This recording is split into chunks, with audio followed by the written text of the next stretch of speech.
Donc, il s'agit d'Antoine Jeanne. Est-il bien parmi nous? Oui, oui, je suis bien là. Parfait. Vous êtes toujours doctorant en muséologie? Je suis effectivement toujours doctorant en muséologie et en ethnologie. Voilà, donc à l'école du Louvre et à l'université Paris 5, donc maintenant Université de Paris. Exactement. Voilà, alors je vous propose éventuellement de partager votre écran pour voir si ça marche.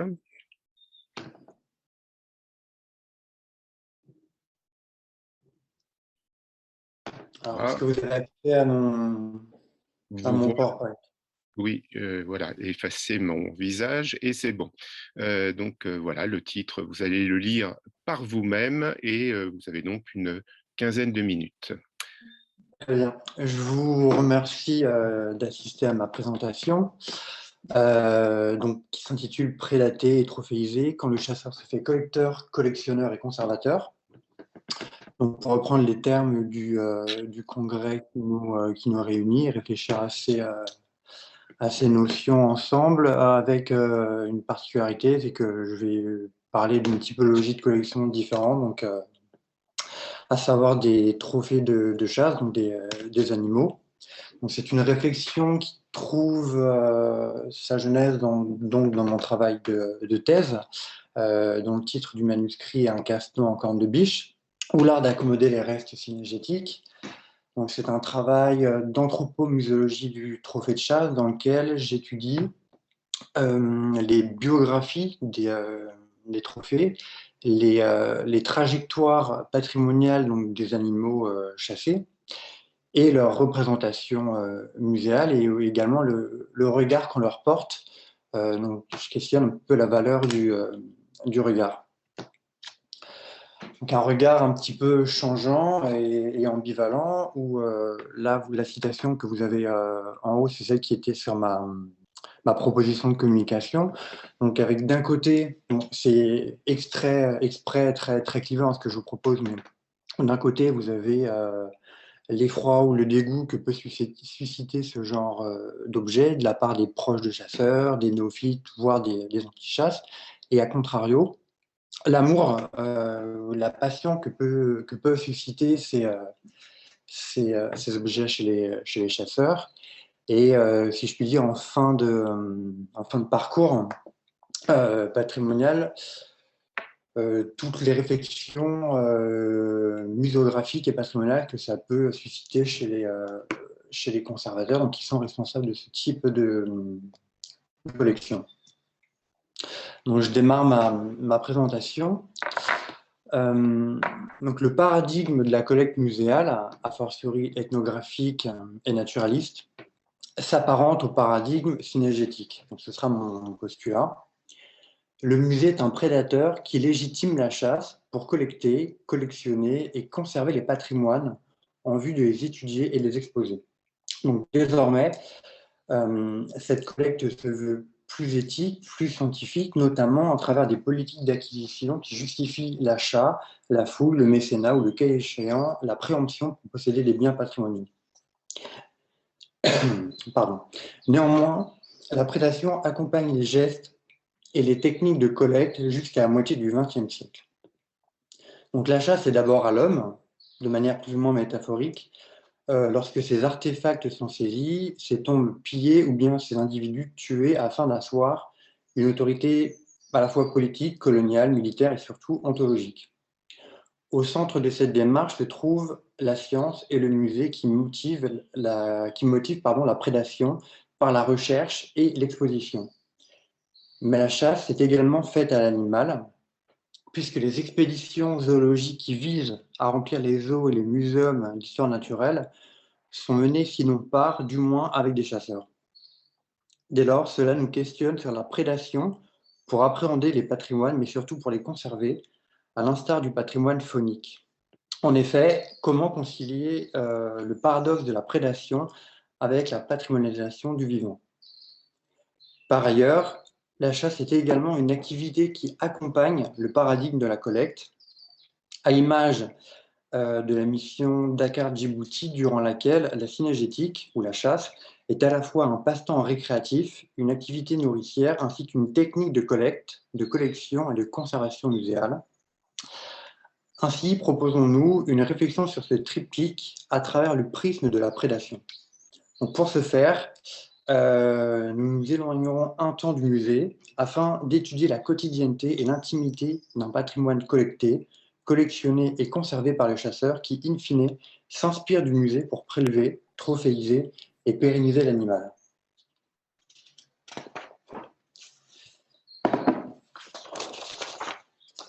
Donc la collecte précède et oriente la collection. Elles se distinguent toutes deux par leur temporalité et leur spécialité. Marcel Mauss, dans son plan d'étude d'une société, fournit des méthodes d'observation ethnographique dont la collecte fait partie. Le collecteur remplit un dessin muséographique présenté comme une branche de l'ethnographie descriptive. Collecter, c'est établir des collections d'objets qui revêtent un intérêt à la fois pratique et théorique pour écrire l'histoire des sociétés au sein d'un musée. Ainsi, le collecteur doit-il composer des séries logiques exhaustivement renseignées. Celles-ci se veulent des échantillons représentatifs des sociétés étudiées. En 1931, Michel Léris rédige un manuel de collecte à partir des notes de Marcel Griaule prises pendant les cours de Marcel Mauss. La trentaine de pages à destination des collecteurs de la mission Dakar-Djibouti présente une méthode rigoureuse pour sélectionner, étiqueter, classer, emballer et documenter les objets exotiques recueillis sur le terrain en vue de leur affectation au musée d'ethnographie du Trocadéro. Il prévoit l'achat, l'acquisition, acquisition étant ici synonyme de rate, le troc, le don, d'une manière plus ou moins équitable, la commande et l'imitation. La prédation ne dit donc pas son nom et la chasse n'apparaît que de manière anecdotique dans l'Afrique fantôme. En définitive, la collecte est un mouvement d'appropriation qui décontextualise un objet, bouleverse son statut et participe de sa biographie afin d'intégrer une collection ad hoc. Surtout, la collecte détermine le regard, voire les connotations que l'on portera à la collection. Dès lors, comment appréhender le trophée de chasse dans la mesure où le chasseur réfute la notion de collecte à laquelle il préfère celle de prélèvement? La jeunesse de la chasse est alimentaire et défensive. Elle est ensuite un biais évolutif de l'humanité et remplit désormais des fonctions aussi bien sportives et biologiques que rituelles et symboliques. En effet, outre la protection des troupeaux ou des champs, et bien sûr la consommation carnée, la chasse marque une frontière ontologique avec le sauvage. Les enjeux sont sanguins et sexuels, y compris dans l'Europe contemporaine. Le chasseur tue l'animal dans un double mouvement de rejet du sauvage et d'appropriation de ses vertus. Le trophée qui en résulte atteste et matérialise cela. Le prélèvement d'un animal est décidé et encadré par l'établissement d'un plan de chasse. Celui-ci, obligatoire en France depuis 1978, prévoit un abattage minimal et maximal d'une espèce en fonction de l'état d'une population et de sa dynamique sur un territoire. Il vise, dans une juste mesure déterminée par une réalité biologique, le développement durable d'une espèce ainsi que la préservation de leur habitat en conciliant les intérêts agricoles, sylvicoles et cynégétiques. Le prélèvement, comme la collecte, se décide donc en vertu de consignes préétablies en amont qui assurent la scientificité de la démarche. Là, je vous ai mis pour illustrer ça des photos qui montrent une journée de cotation de trophées et ensuite d'expositions qui se tiennent pour montrer ces trophées et pour tenir compte un petit peu de la tenue d'un cheptel en liberté. Donc, toute la question de l'exposition et de la monstration, justement, compte beaucoup pour ça. Donc, ce sont des traditions expographiques qui sont héritées de la fin du 19e et du début du 20e. On en trouve trace notamment en Allemagne. Là, je vous ai mis l'exemple d'une exposition de trophées qui a eu lieu en Allemagne en 1937, et dans laquelle, justement, on faisait ça pour témoigner un petit peu de la gestion très pragmatique de la nature. Quant à la collection, elle a un héritage plutôt du 19e, des chasses sportives et des chasses aux trophées faites notamment dans les colonies. Donc, cependant, le chasseur se distingue du collecteur car il n'extrait pas une chose. Excusez-moi, je me suis perdu dans mes notes.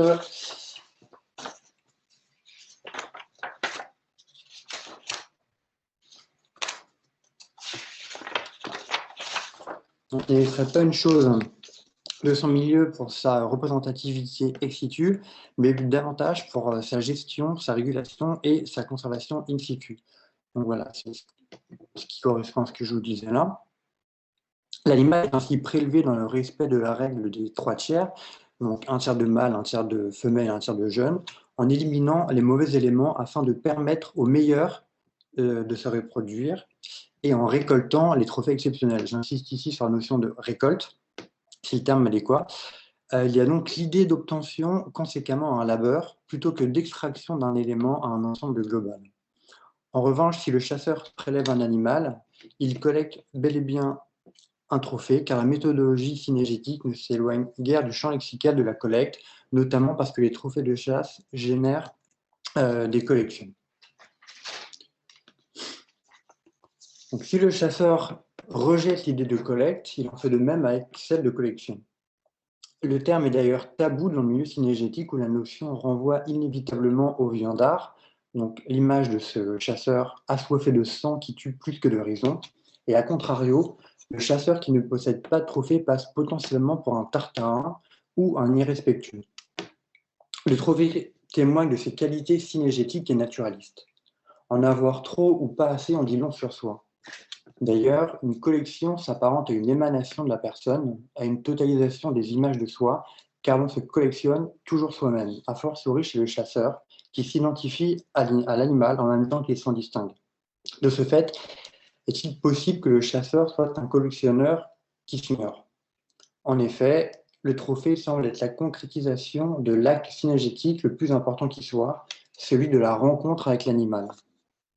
Ce moment est précisément ce qu'il y a de plus précieux pour les chasseurs, à tel point qu'ils souhaitent le figer par-delà la mort. Ce sont davantage ces moments que les chasseurs collectionnent et ces trophées permettent de réactiver ces souvenirs et de reproduire à l'infini la vision de l'animal. La trophéisation permet ainsi, outre le respect dû à l'animal, de s'entourer de présences sauvages. Aussi, le trophée est-il un objet aimé et choyé par le chasseur qui partage avec lui une intimité exclusive. L'animal trophéisé intègre alors l'univers domestique du chasseur qui vit ou revit en lui. Il s'agit davantage d'un égo-objet ou d'un ensemble égo-patrimonial dont la qualité de collection n'est guère appréciée par le chasseur lui-même. Cette désignation semble plutôt venir de l'extérieur, notamment parce que l'attitude du chasseur relève de la collection par l'observateur. Pour illustrer ça, je vous propose un triptyque de photos faites chez un chasseur lors de mon terrain, qui conserve donc ces trophées plutôt dans des boîtes de rangement et qui me l'avait toutes sorties pour me les montrer, et qui lui pratique des techniques de collage donc sur ces massacres. Donc là, ce sont des massacres de chevreuil. Donc le massacre, c'est-à-dire le fait de ne garder que le crâne ou le sommet du crâne avec les cornes ou les bois. Donc là, en l'occurrence, les bois de brocart. Et donc, par les techniques, les couleurs ou les motifs qu'il colle sur le crâne, ce chasseur, lui, se souvient de cette journée, de l'approche ou de la chasse de l'animal en particulier, mais également un événement plus personnel et annexe à la chasse, comme par exemple un voyage, la venue d'un ami ou la naissance d'un enfant. Donc, passé le temps de la collecte, le chasseur agit avec la logique inhérente à la collection. Donc, assurément, il sélectionne, décontextualise, concentre, rassemble, agence et surtout protège ces trophées qui sont de véritables sémiophores synergétiques. En particulier, l'accumulation, le soin apporté au trophée ainsi que les discours d'acquisition de chaque naturalia concourent à faire du chasseur un collectionneur. Du reste, la monstration, voire l'expographie, tente à faire du trophée le muséalia d'un égomusée synégétique. C'est un musée qui retrace, entre œuvres d'art et objets ethnographiques et surtout trophées de chasse, l'histoire individuelle d'un chasseur qui prend part à l'histoire synégétique et au patrimoine faunique plus global. Le caractère individuel de ce musée le rend presque invisible, si ce n'est inexistant. En effet, par respect, le chasseur préserve de la vision des trophées ses invités ou les membres de sa famille. Quasi secret, ce musée se retrouve alors remusé dans les pièces de la demeure, prévues à cet effet, voire dans des résidences appropriées à l'intrusion des restes synégétiques dans la sphère intime. C'est le cas avec les photos que je vous présente ici, sur lesquelles je reviens tout de suite. Mais plus modestement, parfois, ce sont les caves, les greniers ou les bureaux qui font office de salle des trophées, et parfois même les comptes Instagram.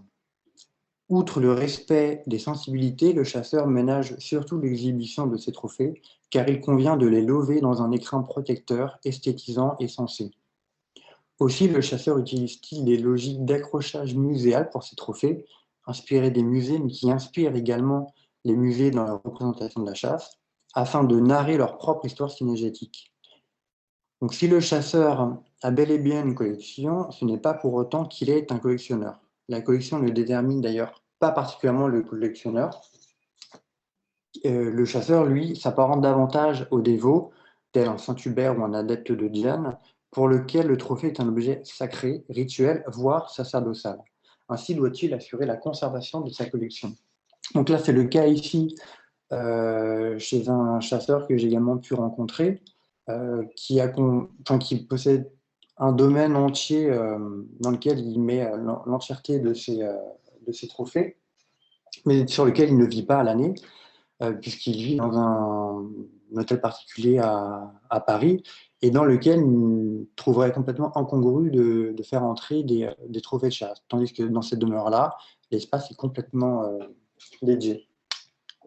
Je précise également que ce monsieur était donc chasseur à courre, donc je ne vais pas développer sur ça aujourd'hui, mais ça pose la question d'une collection collective. Donc là, je vous ai mis à droite le lieu où sont entreposés l'ensemble des trophées de l'équipage, afin que tout le monde puisse en profiter lors de réunions ou de moments plus festifs, comme lors d'un dîner, comme c'était le cas sur la photo. Alors là, c'est pas la même demeure, là, c'est un autre relais de chasse que j'ai eu, un château du 19e qui est en Sologne, que j'ai eu l'occasion de visiter récemment. Donc voilà comment, quand on a les moyens, on peut se permettre d'avoir des domaines entiers pour accueillir l'entièreté de ces trophées. Donc là, en l'occurrence, c'est un monsieur qui possède une collection de quelques 300 trophées, sur laquelle je reviendrai un petit peu plus tard.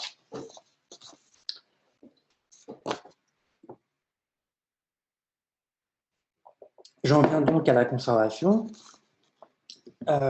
Comment conserver ce qu'on a préalablement prédaté, pour ne pas dire détruit? Donc, si le trophée de chasse est l'avatar d'une action de conservation de la nature in situ, il est également le reste post-festum d'une action synégétique qu'il convient de pérenniser. Le chasseur est capable de conserver à l'échelle d'une vie, mais une collection de trophées est tellement attachée à lui qu'elle peine à vivre par elle-même. Donc, sans le chasseur pour activer ces trophées, ce ne sont plus que des cadavres anonymes. Certains trophées se retrouvent alors au rebut ou bien trouvent une seconde vie comme objet décoratif grâce à la mode du cabinet de curiosité des animaux empaillés chinés lors des raideries par des acheteurs qui ignorent tout de leur histoire synégétique. Pour les collections les plus conséquentes et les plus connues, notamment grâce au pédigré de leurs chasseurs, les trophées passent en salle des ventes où ils sont dispersés. Les records ou les raretés trouvent preneur, mais la plupart des animaux, relativement banals, qui n'ont d'importance qu'aux yeux du chasseur, partent pour une bouchée de pain. On leur préfère souvent les objets, les œuvres d'art et surtout les bibliothèques qui ont plus d'importance aux yeux des autres chasseurs collectionneurs. De son vivant, le chasseur est conscient que sa collection ne lui survivra pas, et s'il souhaite ne pas voir son œuvre synégétique partir en fumée, il lui faut éviter la dispersion, car ici l'unité d'un ensemble guide la collection, ainsi que la marchandisation des trophées, qui, elle, va à l'encontre de l'éthique synégétique. Donc pour illustrer ça, je vous ai mis des photos prises dans une déchetterie dans les Pyrénées, où en fait, de l'aveu d'un problème municipal, ils s'en jettent assez régulièrement. Et j'ai notamment été interloqué par donc là c'est la photo du milieu. En fait, on voit peut-être pas très bien, mais il s'agit donc il y a juste les bois qui sont vrais, et la tête est sculptée en réalité. C'est pas un crâne, c'est une tête qui est sculptée dans du bois, enfin du bois d'arbre.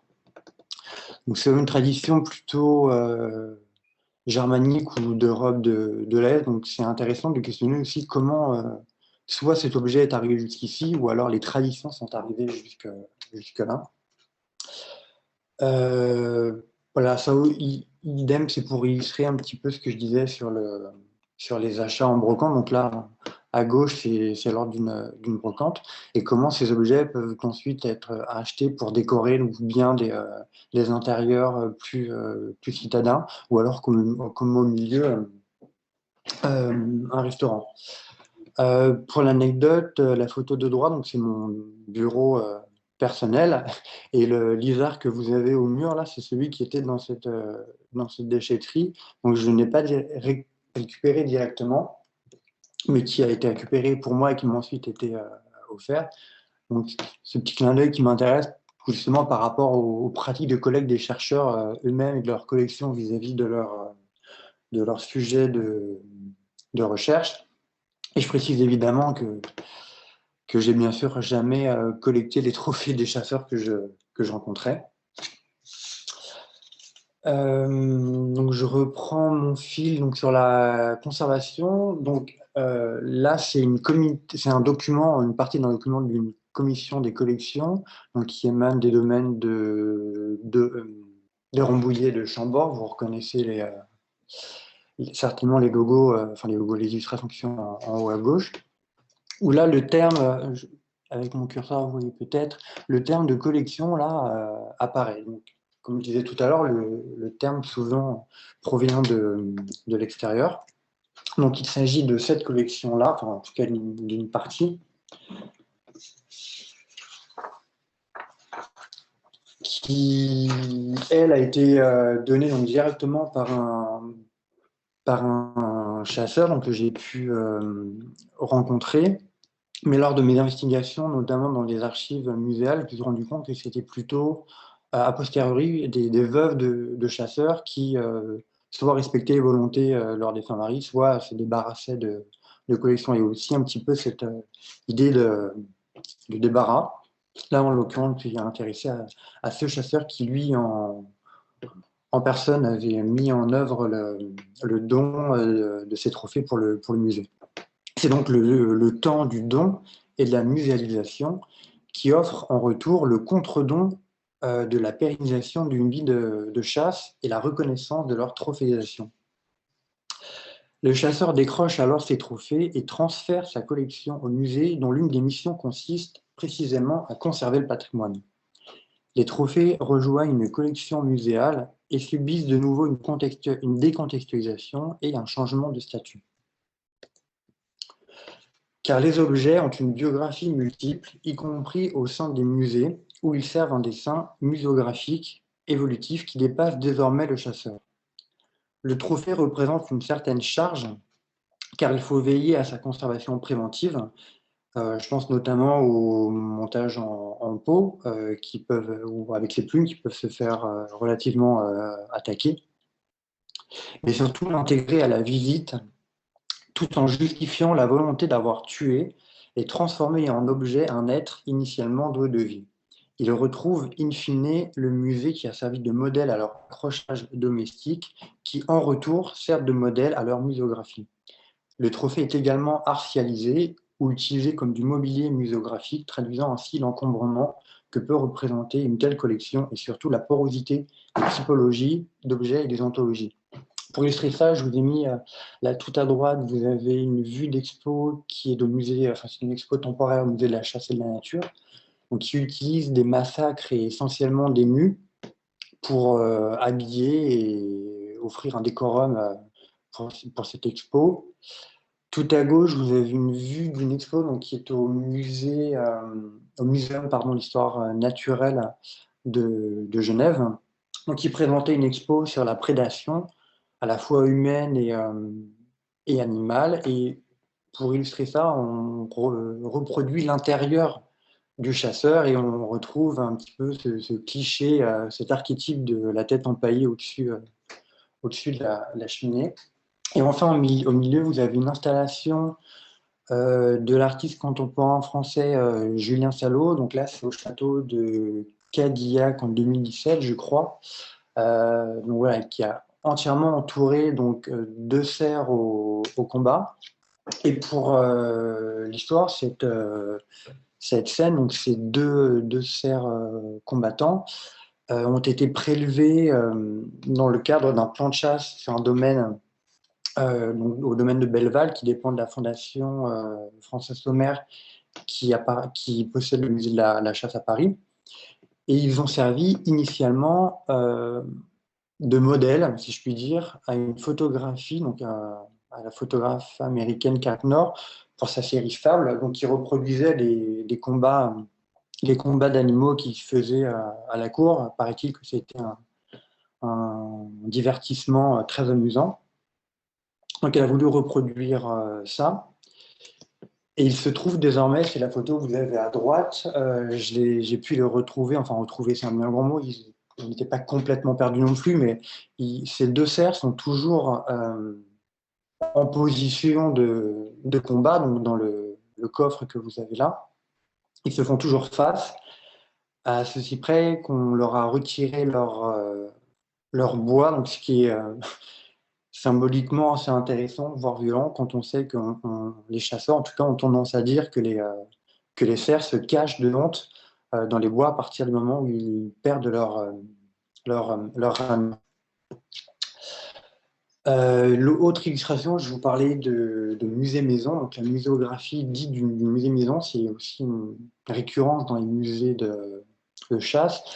Pour accompagner mon propos, là, je vous montre à gauche, en noir et blanc, une vue de l'accrochage domestique chez les Sommaires, donc les fondateurs du musée de la chasse et de la nature à Paris, dont les collections intimes et personnelles ont initié le projet muséographique et se sont retrouvés ensuite en plein cœur de la scénographie. Et pour illustrer ça, vous avez donc les 4 vignettes à droite. Donc, ce sont 2 musées cinégétiques différents en France.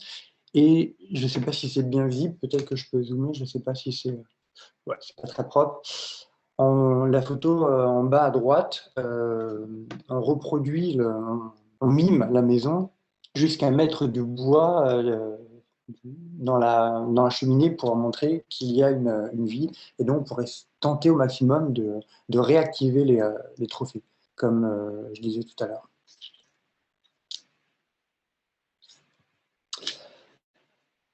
Donc, en conclusion, ce colloque nous apprend que la collection et la conservation semblent inhérentes à l'humanité. Depuis ses origines, l'homme paraît en effet naturellement et intrinsèquement enclin à s'approprier ce qui l'entoure. Cela lui permet, dans un même mouvement, de se définir et de définir les choses et les êtres, notamment en distinguant les extériorités des intériorités. Excusez-moi, j'ai mon téléphone qui sonne en même temps. En un sens, c'est une démarche ontologique qui s'exerce par-delà nature et culture. Du reste, cela témoigne d'une volonté heuristique et épistémologique que l'on tente à commémorer grâce aux expositions et aux musées qui font la part belle aux collections. L'homme, qui ne se contente pas de vivre ou de survivre, invente les conditions de son existence en société. Ainsi est-il devenu à la fois un homo collector et un homo predator. Le parallèle entre la collection et la prédation est ici opératoire pour penser l'appréhension de l'environnement, tant les similitudes sont nombreuses. Parmi elles, notons enfin l'idée de déviance et de maladie. Ce champ lexical est ici pléthorique, notamment dans la littérature, à l'instar du collectionnisme ou bien de la trophéite, de la recordite et de la fièvre de la chasse. À ce stade, il convient alors de s'interroger sur la prétendue normalité de l'accaparement, de la thésaurisation et de la pérennisation des choses, a fortiori en leur ôtant la vie sociale ou biologique, qui par essence ne sont faites ni pour durer ni pour appartenir. De l'aveu même d'un collectionneur, cela n'a aucun sens et relève de la folie, car la collection est une vigne à malheur, voire une drogue. Quant à la prédation comme outil de conservation, à l'heure de la 6e extinction de masse dont l'homme est clairement un symptôme, elle incite à poursuivre la réflexion. Si l'on collecte le vivant, est-ce à dire que l'on collectionne la vie et in fine, la conservation la conservation est-elle la meilleure alternative à la conservation elle-même? Donc j'en finirai sur cette remarque, sur le fait que la chasse, quoi que l'on en pense, valorise ou en tout cas montre la nécessité de la mort pour générer du vivant, et que la collection, au regard de la prédation, apparaît comme un geste de destruction créatrice. Je vous remercie. Bien, merci à vous pour cette communication fort intéressante, ma foi.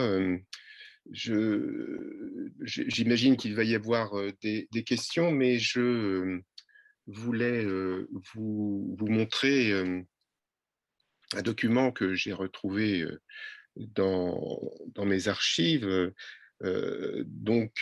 C'est la maison bien connue de vente aux enchères Arcurial qui, de manière assez régulière, propose ce qu'il appelle des curiosités extrêmement variées, parmi lesquelles on trouve effectivement les trophées à des prix qui m'ont toujours semblé assez bas, en tout cas les prix de départ entre 200 et 600 euros.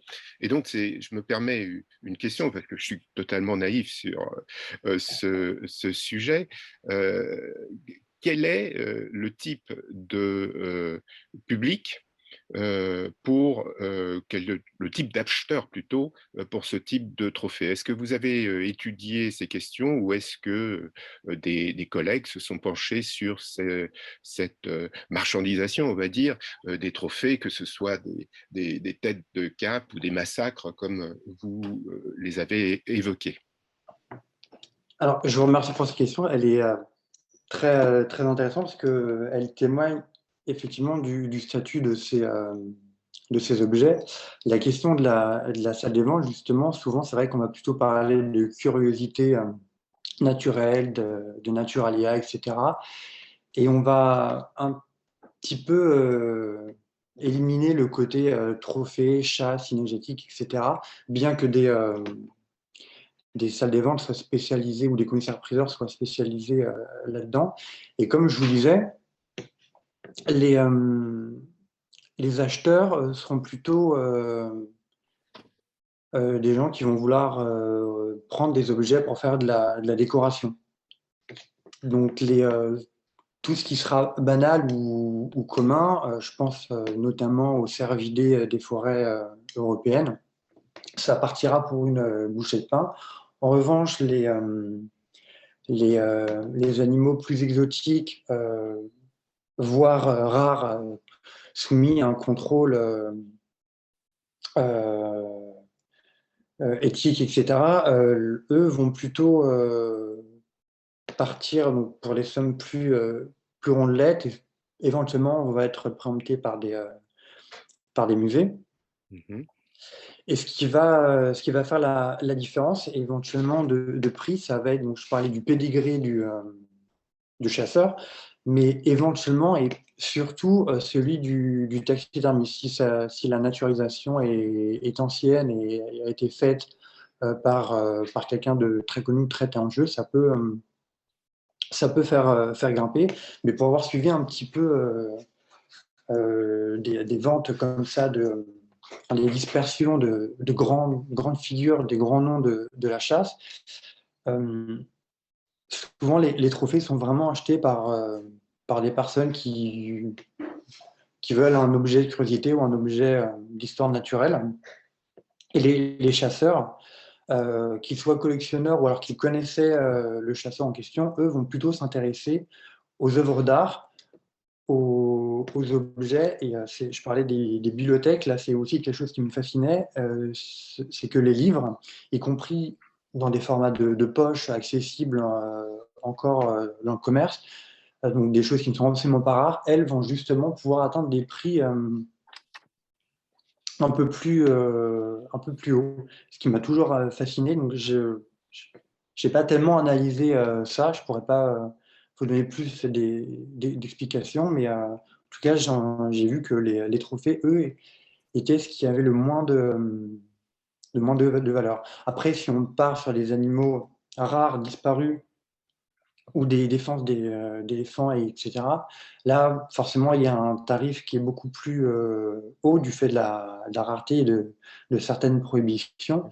Et du coup, c'est aussi pour ça que certains chasseurs ne veulent surtout pas les vendre pour éviter la marchandisation et éviter la mise en circuit, et vont plutôt chercher à les donner à des musées ou à des espaces d'exposition pour qu'ils soient conservés et pour éviter la marchandisation. Très bien, c'est très clair. Alors là, je prends un exemple de notice de présentation donc d'un Niala. Bon, je ne suis pas expert, je ne sais pas trop ce qu'est un Niala, et je vois tête en cap, avec entre parenthèses déchirure, et puis le nom de l'animal en question, Tragelaphus angacile, et immédiatement le prix. Donc, il n'y a pas de notification effectivement de la provenance, enfin pas de notification dans le catalogue de la provenance de cet élément qui provient très probablement effectivement d'une collection. Oui, souvent, parce qu'il y a des dispersions qui sont faites en amont, et après, le catalogue de vente peut porter le nom du chasseur à partir du moment où il est Oui, suffisamment connu, ou alors une collection suffisamment importante pour que son nom y figure. Mais parfois, ça peut aussi être organisé par des commissaires-priseurs qui sont spécialistes de ce type d'objets, de naturalia, et qui vont eux-mêmes les réunir en amont. oui, oui, tout à fait. Là, je prends l'exemple, hein, là, il s'agit plutôt d'oiseaux qui ont été mis en scène souvent comme vous pouvez le voir, et à côté, il y a une présentation du collectionneur d'origine, Raoul Ledard, avec sa date de naissance et sa date de décès qui n'est pas connue en fait, et une petite notice expliquant qui il était, comment il avait composé sa collection et comment sa collection avait été dispersée. Donc ça confirme effectivement ce que vous venez de dire. Et pour les oiseaux, alors je suis moins spécialiste, mais c'est intéressant parce qu'il y a plusieurs présentations en termes de taxidermie. Il peut y avoir les montages en pied comme ça, sur un socle. Vous avez les mises en pot aussi, où c'est simplement un rembourrage de l'animal allongé pour une étude plutôt scientifique. D'ailleurs, les muséums ne les présentent plus trop. Mais il existe également des herbiers d'oiseaux où ils sont complètement aplatis à la façon des collections botaniques. Voilà. Il y a eu une communication hier sur les Oui, tout à herbiers. fait. Et Voilà. je discutais encore très récemment avec une de mes enquêtées, pour continuer sur les oiseaux, dont le but un petit peu, le desiderata absolu en chasse, c'était de chasser un oiseau qui était bagué, donc des oiseaux qui sont suivis par des scientifiques et notamment des muséums. Et donc, on peut questionner aussi le statut de collection à partir du moment où les animaux sont en liberté, qui voulaient pouvoir posséder les petites bagues qui étaient à la patte de certains oiseaux pour pouvoir être capable ensuite d'entrer en contact avec des muséums, des scientifiques, pour connaître toute la biographie de l'animal, a fortiori lorsqu'ils sont migrateurs, pour voir dans quel pays et le nombre de kilomètres qu'ils ont pu faire. Très bien. Est-ce qu'il y a, on entend des oiseaux chez vous d'ailleurs, me semble-t-il. Euh, Cette ouverte, et d'ailleurs, je vous reçois depuis Nantes. ah, très bien. Vous avez cette chance d'être sur place. Est-ce qu'il y a des questions parmi les 30 et quelques personnes qui sont connectées. N'hésitez pas. Oui, Alors, je ne sais pas si vous m'entendez, je ne me c'est vois pas. parfait. C'est D'accord. parfait. Bonjour, bravo pour votre présentation. Simplement, j'ai beaucoup aimé votre phrase, «L'art d'accommoder les restes synégétiques». J'ai trouvé que c'était une très jolie formule. Bravo pour, cette, formule assez poétique, on peut dire. Donc vous avez, évoqué le côté un peu maladif, des collections en général et éventuellement de celles, de la chasse. Le D'après ce que, alors je suis aussi naïve, sur cette question, hein, je ne connais pas du tout. Ce que j'en perçois en tout cas, c'est que d'après moi, le fait de collectionner des objets comme ça qui proviennent de la chasse, c'est aussi une façon de montrer, la puissance de domination de l'homme, l'être humain, on va dire, sur l'animal. Mais c'est une curieuse façon de montrer sa propre domination envers les autres, surtout quand on acquiert les objets en salle de vente. Bon, ça, c'est juste un détail et aussi, il y a un côté esthétique, me semble-t-il, au fait de montrer et donc d'accommoder ces restes synégétiques, puisqu'ils correspondent pas du tout, à l'animal en soi, puisque, ça ressemble pas à ça, un animal, quand on le voit dans la nature. Et donc, ma question portait plutôt sur, quand on accommode des restes qui ne sont pas forcément synégétiques, qui seraient plutôt des restes d'animaux domestiques. Est-ce que ce type de collection, existe? Des restes d'animaux qui ne seraient pas des animaux de chasse? Voilà, c'est une question un peu, enfin, je ne sais pas si ça existe, voilà, comme je suis naïve sur la question, je vous la pose. Merci. Je vous remercie. Alors, déjà pour le titre et sa poésie, je dois en partie remercier mon directeur de thèse, justement, parce que lui, l'art d'accommoder les restes, c'est un petit peu sa spécialité. Et c'est vraiment ma rencontre avec lui qui a un petit peu incité une partie de mon titre. Par rapport au changement de statut, notamment en salle. Attendez. Ok. Excusez-moi. Donc, par rapport au changement de statut et ce qui peut se passer en salle des ventes, effectivement, moi, à un moment, je me pose aussi la question de savoir comment on peut désigner cet objet. Est-ce qu'on peut toujours appeler ça un trophée? Donc, ça fait partie des questions que je me pose dans ma thèse, notamment sur les changements de statut par rapport aux valeurs de regard et aussi aux endroits où ces objets sont de nouveau accrochés. Est-ce que c'est sur une simèse? Est-ce que c'est sur le mur d'un relais de chasse ou est-ce que c'est sur le mur d'un non-chasseur? Avec la dimension esthétique dont vous parlez, justement, il faut que ça plaise ou pas, et il faut que ça ressemble. Et donc, pour en venir à votre question des animaux domestiques, cela s'est fait beaucoup, y compris avec des mises en scène plus ou moins glauques et de bon goût. C'est finalement quelque chose qui est relativement tombé dans l'oubli, en partie parce que bon, j'ai pu rencontrer quelques taxidermistes pour mes recherches, et eux refusent de faire ça, parce que tout simplement les propriétaires d'animaux domestiques, quand ils apportent la dépouille entière ou simplement la peau, mais bon, souvent c'est quand même l'animal entier, pour faire naturaliser un animal qu'ils ont connu. Souvent, c'est pas juste un chien, un chat qu'ils veulent faire naturaliser, c'est leur chien ou leur chat avec sa biographie, son prénom, ses expressions. Et du coup, la taxidermie, en général, jamais réussi. C'est toujours très délicat de reproduire le vivant comme ça. Les actuels, lorsqu'ils naturalisent des animaux chassés, ils ont des moules, ils ont des formes en mousse, en mousse expansive. Donc voilà, ils taillent un petit peu, mais sur lequel ils vont juste pouvoir mettre la peau de l'animal et remettre le bois, enfin les bois et les cornes. Mais j'ai un contre-exemple à apporter à ça.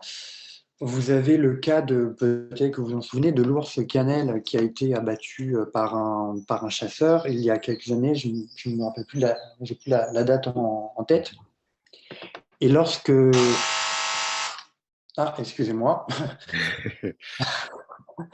Petit problème d'interphone. Donc j'en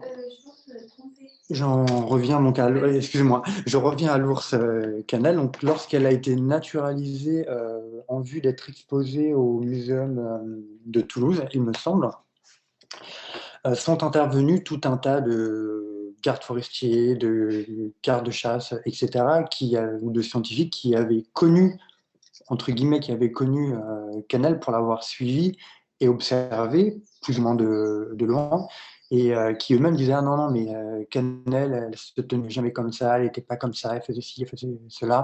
Et c'est pour ça qu'aujourd'hui, elle est naturalisée à quatre pattes, dans une démarche plutôt pacifiste, on va dire, alors que pendant très longtemps, et en tout cas les chasseurs eux-mêmes, lorsqu'ils font naturaliser des ours, les représentent souvent debout et dans des postures vraiment agressives. Et ce qu'on retrouve tout le temps chez les prédateurs, donc chez les félins, chez les ours, et même chez les loups, on va montrer leurs dents, leurs crocs, leurs griffes pour montrer que finalement l'homme a réussi à abattre une bête dangereuse, voire à protéger des populations. Là, je pense aux chasseurs, surtout européens, qui chassent en Afrique et qui disent qu'ils débarrassent les populations locales, qui attaquent les gens, les troupeaux, etc. Oui, mais merci pour votre réponse. En fait, quand je parlais d'animaux domestiques, je pensais, en fait, ça m'est même pas venu à l'idée de cette notion d'empailler des animaux proches, qu'on a eu, des animaux de compagnie, on va dire. Je pensais aux animaux qui ont été domestiqués par l'homme, c'est-à-dire les vaches, les moutons, les porcs, enfin, etc., pour obtenir de leurs dépouilles une dimension esthétique. C'était plutôt vers ça que j'orientais ma question, mais c'est carrément farfelu, mais je vous la pose quand même. Alors oui, c'est vrai que domestiques, et on considère les animaux domestiques comme ceux qui vivent aussi dans et autour de la maison et dont on contrôle la reproduction, donc j'aurais pu y penser. Ça existe. Plutôt dans un dessin scientifique et muséographique. Si vous allez dans un muséum, vous trouverez des animaux anonymes, on va dire, mais qui étaient dans des zoos ou dans des fermes. Dans les muséums, vous en trouvez. Hein. Vous trouverez au Muséum de Paris, par exemple, vous aurez le baudet du Poitou. Je pense aussi à une exposition qui a eu lieu au Musée de l'Homme il y a peut-être un an ou deux sur l'alimentation. J'ai oublié le titre de l'expo, mais m'échappe. Je mange donc je suis. Peut-être que certains d'entre vous l'ont vu. Et à un moment, il y a...